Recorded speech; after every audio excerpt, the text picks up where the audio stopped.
È una lotta innanzitutto per il posto di lavoro di 100 lavoratrici e lavoratori, è una lotta per preservare un insediamento produttivo importante di questo territorio. ABB è sciopero ad oltranza, i lavoratori incrociano le braccia e protestano contro la decisione della multinazionale di chiudere la sede di Marostica.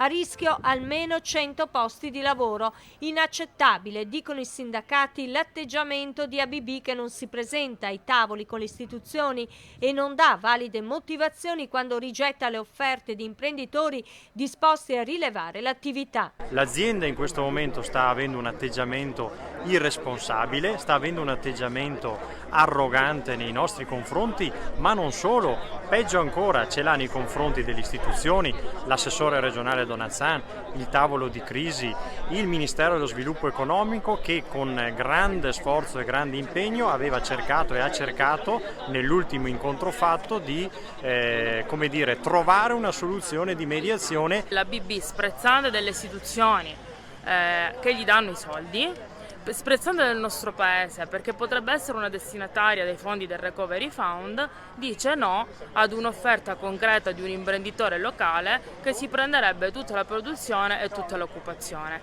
Le azioni di protesta dei lavoratori di ABB andranno avanti mentre i sindacati lanciano un appello al mondo imprenditoriale e politico. Primo, Confindustria Vicenza e Veneto, se ci siete battete un colpo.